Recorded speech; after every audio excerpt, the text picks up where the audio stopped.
राजेंद्र भैया, सबसे पहले तो आज जो है यहाँ पर ओबीसी दिवस लिखा है, मंडल दिवस लिखा है, तो हम लोग ओबीसी दिवस या मंडल दिवस मना क्यों रहे हैं?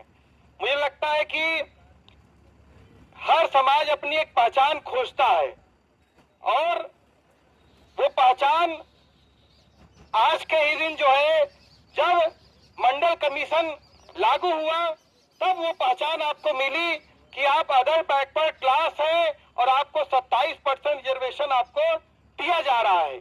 लेकिन उससे पहले भी आपको रिजर्वेशन दिया गया और वो रिजर्वेशन साहू जी महाराज ने 1902 में दिया और कुछ ही दिन पहले वो तारीख गुजरी 26 जुलाई को पहली बार रिजर्वेशन दिया गया। और फिर जब आजाद भारत हुआ तो आजाद भारत में आपको रिजर्वेशन पिछड़े को खत्म हो गया। और बाबा साहब भीमराव अंबेडकर, अल्ल चंदापुरी जी, जिनके बारे में हरिंदर भैया बहुत सारी बातें करते हैं, तमाम लोगों ने जो संघर्ष किया और उस संघर्षों के बाद जब पहला जो पिछड़ा आयोग बना काका कालेलकर जी के नेतृत्व में और उसके बाद दूसरा पिछड़ा आयोग बना मंडल जी के नेतृत्व में और जिसकी कमीशन की रिपोर्ट आज के दिन पीपी सिंह जी ने उसको जो है स्वीकारा, उसमें 27% रिजर्वेशन को लागू किया। तो सबसे पहले मुझे लगता है कि आज के दिन का जो दिन है ये बहुत महत्वपूर्ण दिन है और मंडल कमीशन संपूर्ण राष्ट्र निर्माण का दस्तावेज है। और अगर संपूर्ण राष्ट्र निर्माण का दस्तावेज इसलिए है कि इतनी बड़ी आबादी जिसकी 52% 1931 में है, लेकिन राम प्रकाश गुप्ता के अगर सरकार में देखा जाए तो जैसे गुप्ता बहुत सारी जातियां और भी पिछड़े में आई हैं, ये लगभग 60% से ऊपर है। तो एक नारा तो बनता है कि नहीं बनता है, नारा लगाना चाहिए कि नहीं लगाना चाहिए? ओबीसी दिवस जिंदाबाद। उधर के लोग नारा नहीं लगा रहे, लगता है वो लोग विरोध में है जो है। मंडल दिवस जिंदाबाद, ओबीसी दिवस जिंदाबाद। देखिए साथियों, बहुत देर से हम लोग बैठे हैं और विस्तार पूर्वक मंडल कमीशन पर डॉक्टर राजेंद्र जी और हरेंद्र जी ने अपनी बात रखी है। और सवाल पहला जो बात है, मंडल अधूरा क्यों? मंडल अधूरा क्यों, इस पर मैं तो छोटे से आपको उदाहरण देते हुए मैं बात करूंगा कि अभी एक उसका जिक्र अभी राजेंद्र भैया ने भी किया। एक जो है एक आदेश जारी हुआ और कहा गया कि मुसलमान और यादव जो जमीनों पर कब्जा किए हुए हैं उनसे जमीनें छुड़वाने की बात जो है। और वो आदेश के पहले भी एक घटना और हुई है, एक घटना और हुई है कि एक जगह एक कथावाचक एक यादव जी थे, जाकर के राम नाम की कथा होता कुछ करते थे और उनको जो है पकड़ करके जो है ब्राह्मण समुदाय के लोगों ने उनको जो है उनका जो है ब्राह्मण महिला के मूत्र से जो है उसका जो है बाल का मुंडन किया। और बाल का मुंडन करने के बाद उनकी नाक, जो यादव जी थे उनकी नाक को उस महिला के जो पैरों के नीचे उसको रगड़वाया। और उसके बाद क्या हुआ, कुछ जो कथावाचक थे उसको इसी उत्तर प्रदेश के मुख्यमंत्री, पूर्व मुख्यमंत्री अखिलेश यादव ढोल मजीरा दे करके फिर से भेज दिए कि जाओ, अब तक तो ब्राह्मणों के बीच में घूम रहे थे, अब तुम जाओ अपने बहुजनों के बीच में अपना ढोल मजीरा बजाओ और अंधविश्वास फैलाओ। सवाल इस बात का है, इस बात को लेकर है कि आज जब हम बैठे हैं और 2017 में जो सरकार बनी, 2017 में जो सरकार बनी उसमें यही कहा गया है कि दो को छोड़ सबको जोड़, मतलब दो ये बहुत बड़े ताकतवर है, एक ओबीसी की जात थी, एक दलित की जात थी।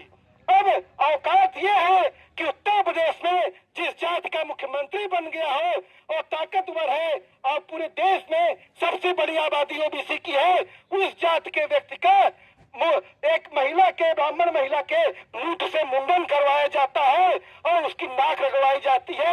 ये उसकी औकात है, ये इस औकात यही है। ये जो अभी बात कर रहे थे ना कि हम लोग बटे हैं, और योगी जी बात तो सही बात करते हैं ना, बटोगे तो कटोगे। अभी तो मुंडन हो रहा है ना, अभी देखिएगा जमीनों से कैसे बेदखल किए जाएंगे। और ये बात मैं इसलिए कह रहा हूँ कि कोई भी चुल मोर्चाती तो जब आप बर्दाश्त करते हैं कि फलाना वो तो दलितों के साथ जुल्म और जाती हुई है, हमारा क्या इससे मतलब है, तो जुल्म और जाति आपके ऊपर भी होती है। कश्मीर में ठीक इसी तरह से जब 370 का सवाल वहां पर आया तो हमारे यहाँ के लोग बहुत ताली बजाए कि हम लोग वहां पर जाके प्लाट खरीद लेंगे। लेकिन आज औकात ये है कि इस देश में हर जगह इमरजेंसी लागू हो गया है और जगह जगह आंदोलन करने की अनुमति नहीं है। और मैं एक बात कहूं कि ये जो पंचायती राज विभाग द्वारा जो जारी हुआ है सर्कुलर, ये कोई गलती से नहीं हुआ है। योगी जी जो कह रहे हैं कि गलती से हो गया, भेदभाव गया, ना ना, ये लिटमस टेस्ट है कि ये लोग कितना विरोध कर सकते हैं। और लिटमस टेस्ट पहली बार आ गया कि जब वहां पर कथावाचक का मामला है तो कोई विरोध नहीं हो पाया सड़कों पर।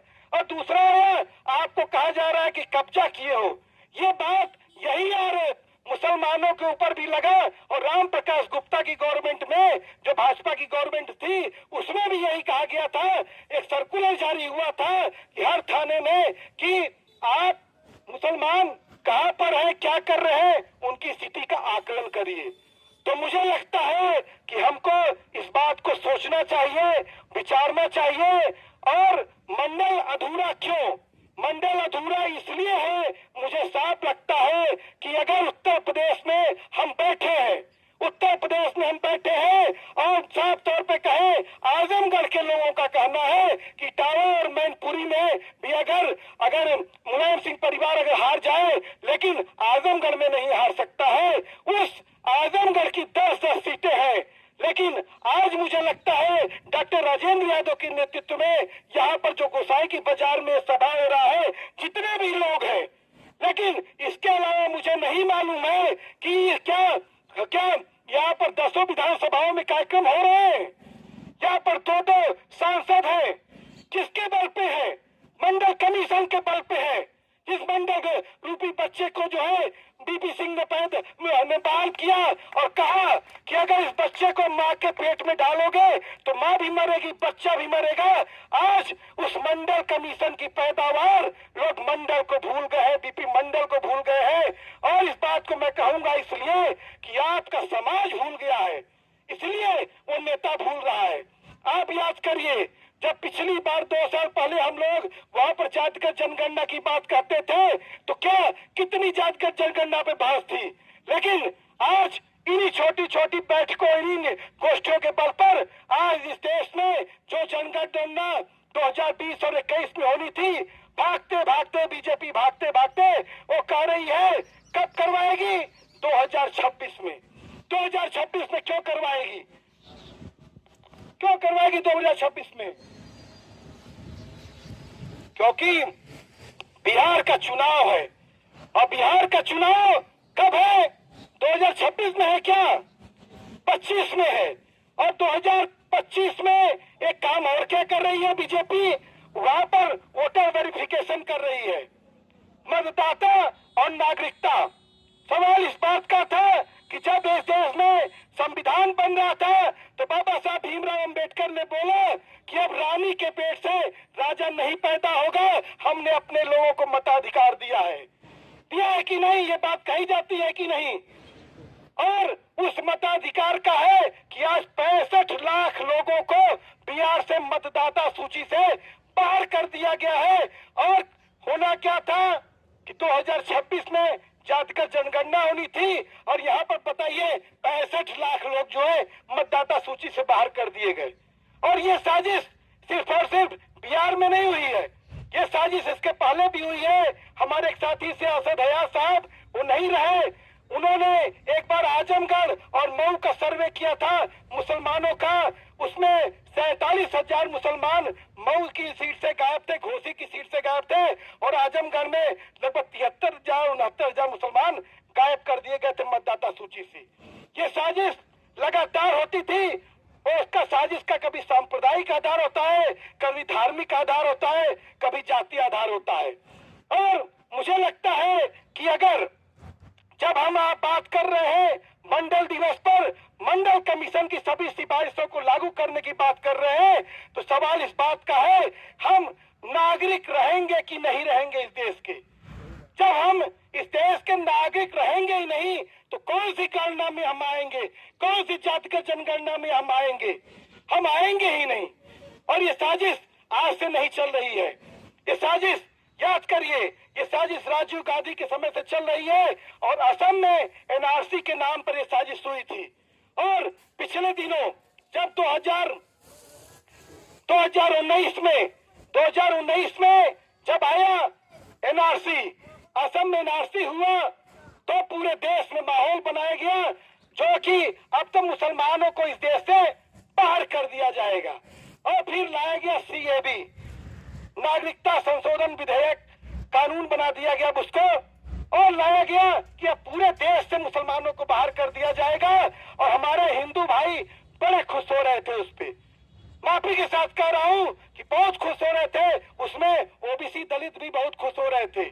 और वही संकट आज बिहार में खड़ा कर दिया गया। और यही बात हम लोग उस समय कह रहे थे कि जब असम में जब 2019 में एनआरसी हुई, एनआरसी में जानते हैं कितना हुआ? 19 लाख समथिंग लोग जो है उनकी नागरिकता को समाप्त कर दिया गया और 19 लाख की नागरिकता को समाप्त किया गया। और उसमें मुसलमान कितना थे जानते हैं? कि मुसलमानों को बाहर करने की बात कर रहे थे, मात्र 5,90,000 मुसलमान थे उसमें। उसके अलावा सबसे ज्यादा किसकी संख्या थी? सबसे ज्यादा संख्या उसमें महिलाओं की थी। 13 लाख महिलाएं असम में नागरिकता से बेदखल हो गई थी। मालूम चलता था पति नागरिक है, पत्नी नागरिक ही नहीं है। अगर बताइए इस देश में अगर कोई नागरिक नहीं है, अगर वो थाने पे जाएगा कि सत्यम ने मुझे पीटा है, तो पूछेगा ना थानेदार कि तुम अपना नागरिक हो कि नहीं? मेरी बहन बेटी के साथ रेप होगा तो पूछा जाएगा नागरिकता है कि नहीं? सवाल इस बात का है, ये सवाल जो असम का था वो बिहार में आके खड़ा हो गया कि नहीं? लोगों को लग रहा होगा कि विषय से भटकाव है, नहीं, विषय से भटकाव नहीं है। ये सवाल है आपके अस्तित्व का, आपकी आप इस देश के नागरिक होंगे कि नहीं। और ये कॉन्स्पिरेसी थी और भाजपा इस पर कॉन्स्पिरेसी की बहुत बड़ी माहिर है, इसीलिए आगे उसने लाया सीएबी और इसका लागू है इस देश में। और अब उन्होंने 65 लाख तो बिहार से गायब किया। अगर मान लीजिए उत्तर प्रदेश का मांग उसी आकलन में अगर हम देखें तो कम से कम 1-1.5 करोड़ लोग गायब हो जाएंगे। तो मतलब इस देश में नागरिकता का संकट बड़ा गहराने जा रहा है। और इस देश में हो क्या रहा है? इस देश में हो रहा है ये कि आपका अभी देखिए कि आपके स्कूलों को बंद किया जा रहा है। क्यों बंद किया जा रहा है?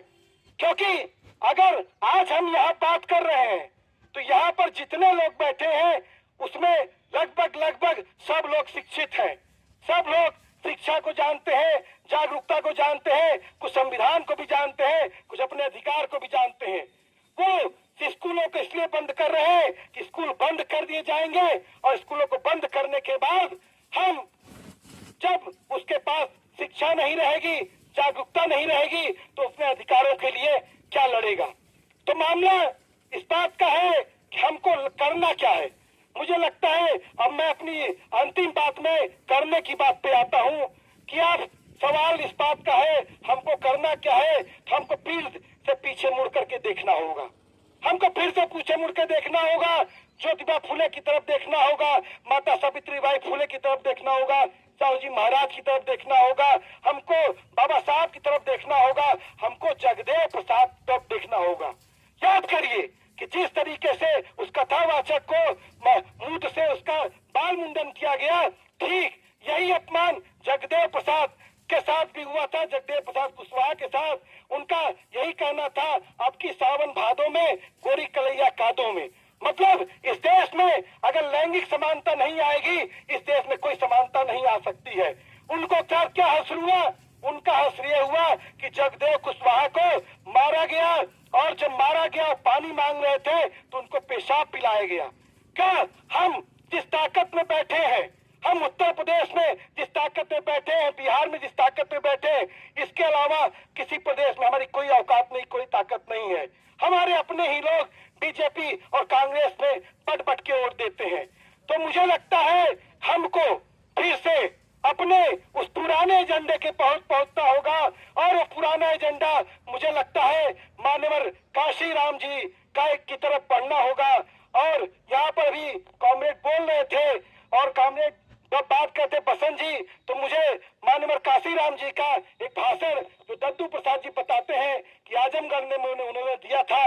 उन्होंने कहा था कि हमारे इस भीड़ में अब वो नारे भी लगने लगे हैं जो हमारे साथ नहीं थे। मतलब कि लगातार जो जिसकी जितनी संख्या भारी उसकी उतनी हिस्सेदारी। एक बार साफ करके देख लीजिए कि अगर इस दौर में देखिए और उस दौर में देखिए, एक तरफ नारा लग रहा है राजा नहीं फकीर है देश की तकदीर है, राजा नहीं रंक है देश का कलंक है। जब उन्होंने मंडल कमीशन को लागू किया और जब मंडल कमीशन लागू होने के बाद जब काशीराम जी ने कहा मंडल कमीशन लागू करो और मंडल कमीशन लागू करने की जब बात होती है तो उसके बाद जब जिसकी जितनी संख्या भारी उसकी उतनी हिस्सेदारी की बात होती है तो क्या होता है? यहाँ पर यह होता है मिले मुलायम काशीराम हवा में उड़ गए जय श्री राम। तो मुझे लगता है कि हमको 3-4 चीजों पे बात करते हुए हमने एक पर्चा भी लाया था। ये पर्चा तो अभी फिर से इसको रिवीजन करना है, लेकिन मुझे लगता है एक पर्चे पे हम बात करते हैं कि एक तो जातिवार जनगणना पे हमको ठोस रूप से, और यहाँ पर जो भी लोग हैं हरेंद्र भैया लगातार मंडल कमीशन को लेकर हर गांव में हर संडे को कार्यक्रम करते हैं।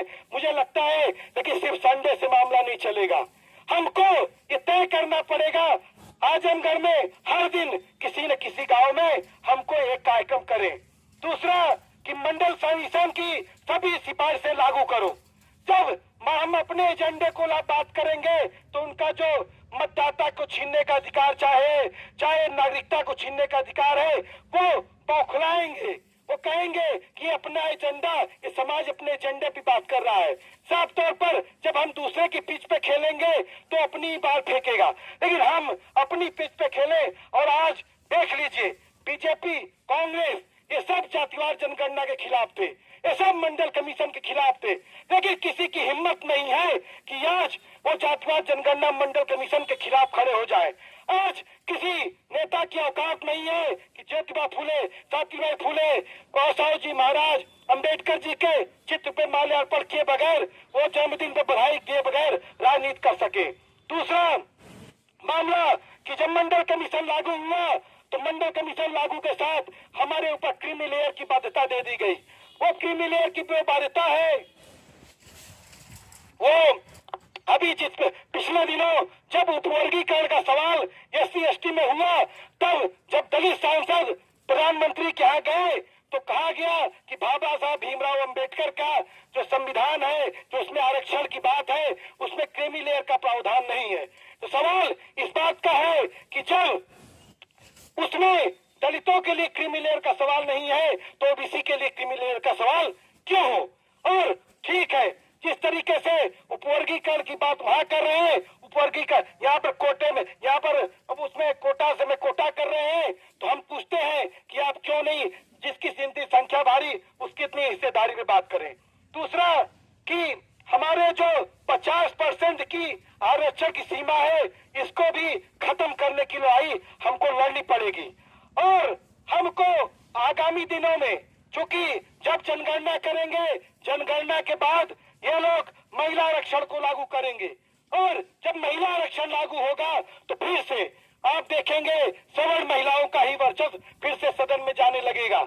और अगर हम आज सचेत नहीं रहे, आज महिलाओं का नेतृत्व सभा में भी कोई नहीं है, महिला न मंच पे है न वहां पर दर्शक में है, अगर हम लोग ने महिलाओं को नहीं खड़ा किया तो हम फिर से अपना नेतृत्व भी खोएंगे।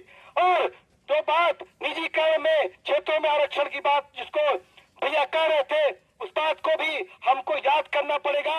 और इस बात को लेकर अपने अंदर कभी भी कमजोर होने की कोशिश मत करिए। हमारे क्या जब काका कालेकर की रिपोर्ट पे सबसे ज्यादा किसने लड़ा? बिहार के रामोदय सिंह ने लड़ा था।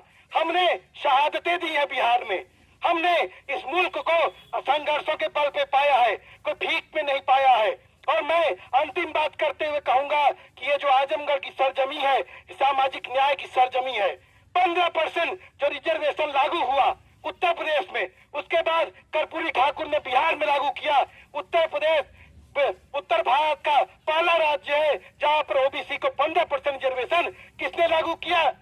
राम नरेश जी ने लागू किया था, राम नरेश यादव ने लागू किया था। इस देश में जब ज्ञानी जैल सिंह को बीपी मंडल साहब ने मंडल कमीशन की रिपोर्ट दी तो 1980 में किसने बहस की? सब नेता, बहुत सारे नेता दलित ओबीसी विरोध कर रहे थे। उसका विरोध करने वाले अब चंद्रजीत जी थे, चंद्रजीत यादव जी थे। और चंद्रजीत यादव जी सिर्फ और सिर्फ सदन में नहीं बहस किए, गोरखपुर में जब मंडल कमीशन को लेकर एक रैली हो रही थी और मंडल विरोधियों ने हमला किया तो चंद्रजीत जी, लोग कहते हैं पगड़ी बांध करके मंच पर लड़ाई किए थे। तो उस धरती के हम लोग हैं। और तीसरी बात कि इस देश में जब मंडल कमीशन को लागू करने के लिए मानवर काशीराम ने पूरा 250 से अधिक रैलियां की और उन्होंने कहा 52,000 की थैली और 52,000 की रैली। और उसके बाद बीपी मंडल की जो रिपोर्ट लागू होती है बीपी सिंह की सरकार में लागू होती है। और बीपी सिंह सरकार में उस समय कौन एक एमपी थे आपके जिले के? रामकृष्ण यादव, बसपा के पहले एमपी रामकृष्ण यादव और उसके नेता बसपा के मान्यवर काशीराम, जिन्होंने कहा था मंडल कमीशन खाली करो और लागू करो वरना कुर्सी खाली करो। तो मतलब हम एक सामाजिक न्याय की सरजमी से है और मुझे लगता है मेरी बात बहुत सारी हो गई है और हम लोग इन एजेंडों के साथ फिर से गांव-गांव चले। और आगामी दिनों में हरेंद्र भैया ने ददरा में बीपी मंडल जी की जयंती पर 25 तारीख को एक कार्यक्रम रखा है, 24 तारीख को एक कार्यक्रम रखा है पूर्व संध्या पर। तो हम आप सभी को वहां आमंत्रित करते हैं। इसके अलावा भी लगातार ललई सिंह पेरियार और बाबू जगदेव कुशवाहा और तमाम हमारे महापुरुषों पे जो कार्यक्रम रहते हैं, मुझे लगता है कि अब आजमगढ़ में एक कार्यक्रम नहीं, आजमगढ़ के 10 विधानसभाओं में हर जगह के कार्यक्रम होने चाहिए। इसी के साथ मैं अपनी बात समाप्त करता हूँ। इंकलाब जिंदाबाद।